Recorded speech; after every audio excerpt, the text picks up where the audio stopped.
Patuloy ang mga ginagawang paghahanda ng FIFA, Philippine Football Federation at ng Local Organizing Committee para masigurado ang matagumpay na pagsasagawa ng makasaysayang inaugural FIFA Futsal Women's World Cup. Nagaganapin mula November 21 hanggang December 7 dito sa bansa.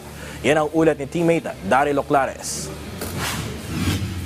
8 buwan na lamang ang bibilangin bago tuluyang magbukas ang inaugural FIFA Futsal Women's World Cup na gaganapin dito sa Pilipinas mula November 21 hanggang December 7. Kaya sinisigurado ng FIFA, Philippine Football Federation at ng Local Organizing Committee na magiging handa ang bansa para masigurado ang matagumpay na hosting ng prestiyosong torneo. Sa naging pagbisita ni FIFA Director of Tournament Jaime Yarza, inilahad niya ang dahilan kung bakit Pilipinas ang napili ng FIFA na maging punong abala ng kauna-unahang Futsal Women's World Cup.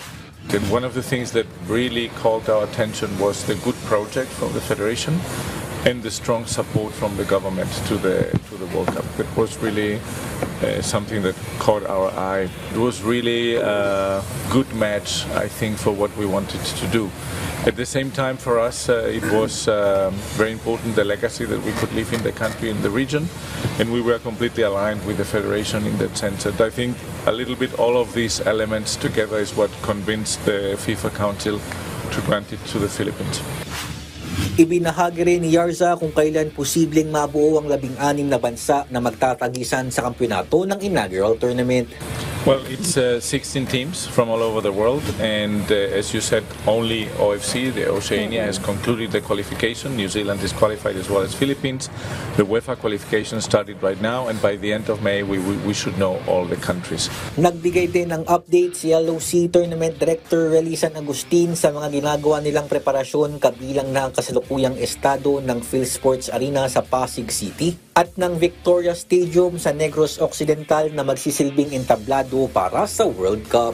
There's a lot of work to be done. Of course, we wanted to make sure that they are within FIFA standards, and I think this is achievable.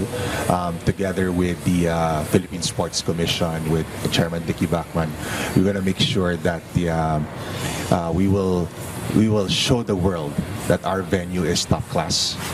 Para naman sa LOC Deputy Project Lead at Filipina football player na si Kyra Di Maandal, magandang plataforma ang World Cup para makahikayat pa ng mga kababaihan na maglaro ng futsal. Now that we already have the all-women's futsal event, then it pushes us to really see that this sport is not just quote-unquote for men, but it's as equally as exciting and maybe even more. We don't know, but we'll know this World Cup na kung sa Tagalog, lumalaban ang mga babae. And this is the perfect opportunity for women to really show the skills that we have and how the sport can really push forward women empowerment and just how women play. Samantala, hinikayat din ni Yarza, San Agustin at Di Maandal ang mga futsal fans sa buong mundo na suportahan at manood ng FIFA Futsal Women's World Cup 2025. To the rest of the world, come and enjoy beautiful Philippines, very hospitable people, nice facilities. It's a country for holidays, and now you can combine both things.